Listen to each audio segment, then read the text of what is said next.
Saya anak Tuhan sejak lahir. Orang tua saya Kristen. Saya lahir dari keluarga miskin. Ibu saya tukang jahit. Ayah saya tukang betulin mesin tik. Tapi Tuhan saya yakin punya rencana dalam hidup saya. Dan saya berada di sini juga pasti Tuhan punya rencana. Karena jujur aja saya dan istri dalam perjalanan menuju Jogja. Kami sudah dari tanggal 21 kami singgah-singgah di kota-kota. Dan ketika sampai di Solo saya bilang kita harus Natalan di Solo, yuk kita cari gereja. Nah, cara paling gampang browsing. Begitu di Google saya lihat ada gereja di sini, saya bilang yuk besok pagi kita ke gereja. Jadi hari ini saya berada di sini karena saya lewat di Solo. Baik, karena diminta ada kesaksian. Yang banyak dibaca adalah kesaksian saya ketika saya menulis di Andy's Corner ya, di website saya, tentang bagaimana kesaksian bahwa Tuhan itu ada. Ketika saya remaja tumbuh dan mencari identitas diri, pada saat itu saya melihat hal-hal yang menurut saya tidak cocok dengan prinsip-prinsip yang selama ini diajarkan di gereja. Beberapa jemaat saya lihat karena bertetangga di luar gereja, mereka kasar dengan istri-istri mereka. Bahkan saya menyaksikan sendiri ada yang memukul istrinya. Dari situ saya bilang percuma dia bicara tentang kasih, tetapi dalam perilaku sehari-hari tidak ada kasih di situ. Jadi saya mulai tidak percaya pada gereja waktu itu. Untuk jangka waktu yang lama. Istri saya bapaknya tentara, tetapi dia satu-satunya yang Kristen. Atas izin orang tuanya dia memilih agamanya. Orang tuanya sangat demokratis. Ketika dia bilang saya mau jadi Kristen, orang tuanya bilang sepanjang kamu jadi Kristen yang baik silakan. Dan saat ini dia yang aktif mendorong saya untuk kembali ke gereja. Jadi satu hari berkali-kali ya, anak-anak dibawa ke gereja, dia selalu bilang, "En, kamu adalah kepala rumah tangga. Kamu harus memberikan teladan." Saya bilang, "Kamu aja." Karena hati saya tidak bisa berpura-pura untuk ke gereja, kemudian saya tidak terlalu percaya pada gereja. Sampai satu hari saya dan Abu Rizal Bakri waktu itu dengan jet pribadinya kami ke Uzbekistan. Dalam perjalanan cuaca buruk sekali. Pesawat kami diombang-ambing di atas Maldives itu. Saya bilang, "Tuhan, kali ini tolong saya jangan jatuh. Sungguh mati kalau nggak jatuh saya akan kembali ke gereja." Saking takutnya saya bilang, "Tuhan, benar-benar kali ini saya tidak bohong, saya akan ke gereja." Nah, hal yang membuat saya sedikit lega atau sedikit merasa tenang waktu itu di tengah cuaca yang buruk, saya bilang udah pasti jatuh waktu itu, pesawatnya sudah begini-begini, kilat, petir, hujan deras. Tapi saya lihat pilotnya orang bule. Nah, kita kan orang Indonesia asal bule aja tenang gitu ya. Walaupun mungkin bulenya baru belajar nyupir juga gitu. Tapi akhirnya kami sampai. Kembali ke Jakarta, saya cerita pada istri saya. Belum cerita dulu. Saya bilang sama istri saya, minggu ini kita ke gereja ya. Kaget istri saya. "Hah? Serius?" "Iya, kita ke gereja." Kenapa? Udah, gak ada masalah, aku pengen ke gereja. Saya sembunyikan itu kan. Tapi istri saya kan penasaran, apa yang membuat Andi Noe tiba-tiba berubah drastis kembali ke gereja. Akhirnya satu hari saya cerita, "Pi, kamu tahu gak, aku ini nyaris jatuh." "Kapan?" Nah, saya ceritakan, dia bilang, "Tunggu dulu. Aku ingat, tanggal berapa itu? Ingat, jam berapa?" Nah, pada jam itu, rupanya dia dan anak bungsu kami, saya punya 3 anak, anak bungsu kami, mereka tiba-tiba berdoa. Malam itu kata istri saya, nggak tahu kenapa saya harus berlutut bersama anak bungsu, karena kebetulan mereka cuma berdua di rumah. "Ayo kita doakan ayah." "Doakan apa?" kata anak saya. "Kita doakan semoga ayah kembali ke gereja." Dan jam itu, detik itu dia berdoa, dan detik itu pesawatnya begini.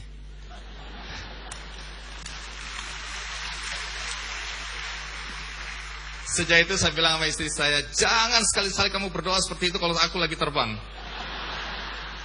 Deg-degannya luar biasa. Jadi saya bilang lain kali doanya waktu aku di darat aja, jangan di udara. Saya ini penakut naik pesawat. Jadi pada saat itu memang doanya dikabulkan dan sejak saat itu saya ke gereja. Yang ingin saya ceritakan, kalau Anda mau pulang silakan, saya menggantikan Anda hari ini. Jangan.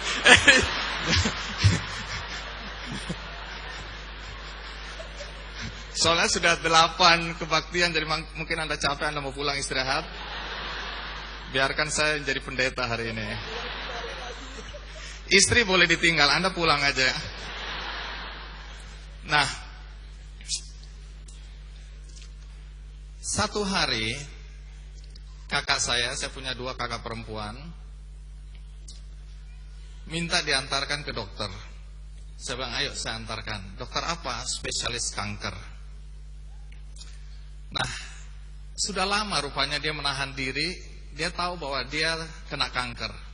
Cuma dia tahu juga, toh kalau sampaikan ke saya, waktu itu saya anak bungsu, 5 bersaudara, dan selama ini saya menanggung seluruh keluarga saya. Dengan gaji saya hanya sebagai wartawan, tapi Tuhan luar biasa.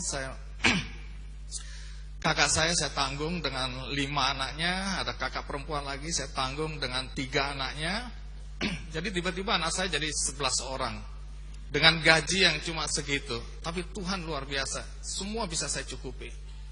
Nah, satu hari kakak saya ketika mengadu dan kami ke dokter, akhirnya dokter bilang, ya Anda kena kanker dan stadiumnya sudah 4. Tidak ada harapan. Dia bilang, udah tinggal menghitung hari aja Bu. Kakak saya nangis. Saya bilang, kenapa kamu gak kasih tahu saya sejak awal? Dia bilang, aku gak mau menyusahkan kamu lagi. Karena dia tahu saya tidak akan mampu membiayai dia kalau dia masuk rumah sakit. Karena dengan beban yang saya pikul aja sudah berat sekali. Dan kalau dia sakit, dia tahu akan memberatkan saya. Jadi dia menyembunyikan penyakitnya cukup lama. Sampai akhirnya dia tidak tahan dan dia sampaikan ke saya dan sudah stadium 4 dan terlambat. Saya bilang kita harus usaha. Dia bilang udah gak apa-apa, aku udah siap. Enggak boleh, kita harus usaha.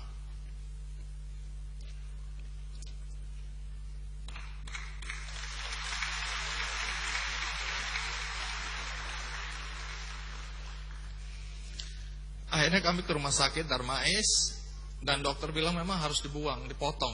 Itu satu-satunya, setelah itu baru dikemo, usaha terakhir. Saya bilang kita harus lakukan. Dia bilang enggak usah. Begitu lihat biayanya, saya hampir pingsan memang, karena hari itu gaji saya tidak cukup. Bahkan saya udah mulai bingung, ini harus pinjam ke siapa lagi untuk bisa menutup biaya. Tapi saya bilang enggak, kamu harus ke rumah sakit. Entah bagaimana nanti biayanya. Nah, malam itu karena saya tidak tahu lagi saya harus mencari uang dari mana, saya berlutut. Ini sebelum saya kembali ke gereja. Jadi ini sebelum kejadian yang pesawat digoyang tadi. Saya tidak ke gereja, tapi hari itu saya bilang saya tidak punya jalan keluar selain pada Tuhan. Saya berlutut sendirian di kamar. Saya bilang, Tuhan, sebagai manusia saya sudah tidak tahu lagi bagaimana caranya.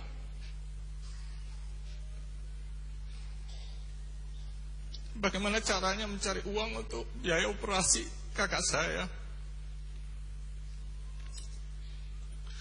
Berdoa sampai jam 2 pagi. Akhirnya saya capek, saya tidur. Bangun pagi, mungkin karena iman saya nggak terlalu kuat.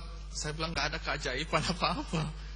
Karena tetap saja saya pusing mikirin bagaimana biayanya. Nah, waktu saya jalan ke kantor, handphone saya bunyi. Saya angkat dari seorang teman, dia punya perusahaan PR. Dia bilang, Andi Noya, help, dia bilang gitu. Aku bilang, kenapa? Aku butuh kamu. Apa? Renat Gasali sebagai pembicara waktu itu di Bank BNI ada workshop gitu, semacam untuk karyawan kepala-kepala wilayah. Nah, pada saat itu Renal Gasali nggak bisa datang. Nah, kemudian saya diminta menggantikan Renal Gasali. Saya bilang saya nggak ngerti apa yang mau dibicarakan oleh Renal Gasali, saya nggak bisa menggantikan. Enggak. Kami udah rapat dan akhirnya kami semua setuju Andi Noya aja penggantinya. Terus aku harus ngomong apa? Udah kamu ngomong apa aja, pokoknya mereka maunya Andi Noya. Seperti hari ini saya ngomong apa aja yang penting. Singkat kata akhirnya saya menggantikan Renal Kasali. Waktu pulang dia menyerahkan cek ke saya. Saya bilang enggak, ini pertemanan aja, enggak usah. Enggak, aku tahu kamu wartawan enggak terima amplop katanya gitu kan. Nah tapi ini bukan urusan pekerjaan. Kamu sebagai pembicara, jadi ini enggak ada kaitannya dengan jurnalistik, enggak ada kaitan dengan kode etik dan lain-lain. Dia maksa-maksa karena depan banyak orang. Akhirnya saya terima dengan harapan saya bilang saya akan kembalikan. Tapi dia sudah SMS saya. Waktu itu belum ada WhatsApp ya.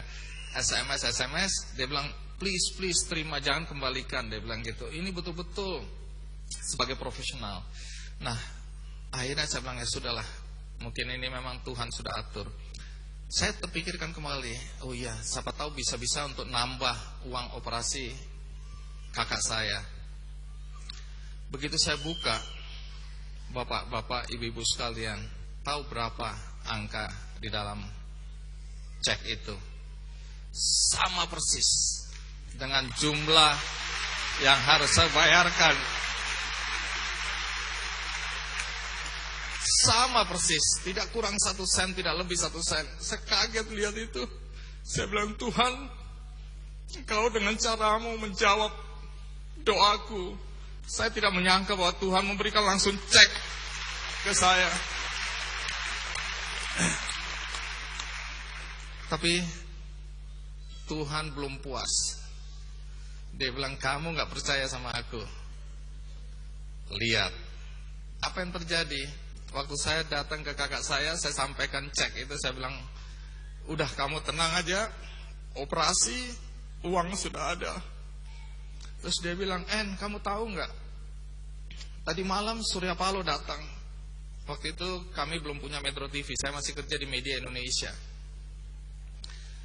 Surya Paloh, ngapain? Surya Paloh adalah pemilik Media Indonesia waktu itu, sampai sekarang. Nah, saya bilang, ngapain Surya Paloh?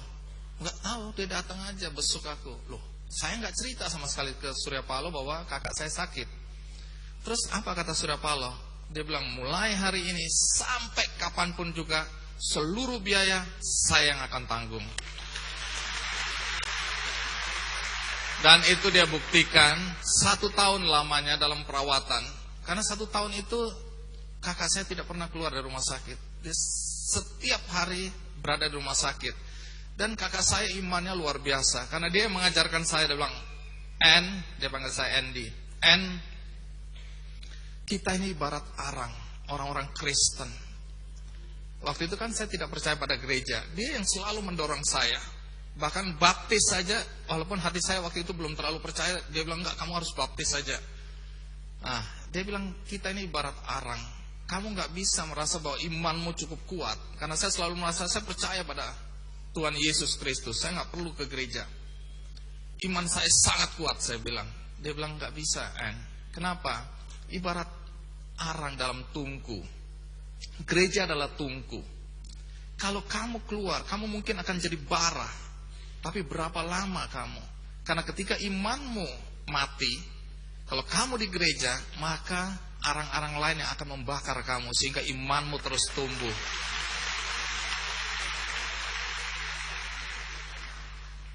Jadi 1 tahun lamanya kakak saya di dalam pengobatan.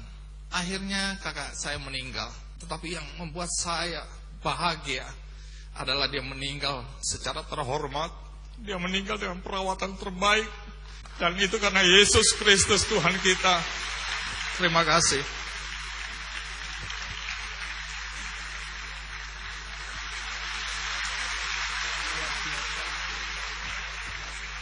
Ya, sekali lagi beri tepuk tangan yang meriah untuk Tuhan kita Yesus Kristus.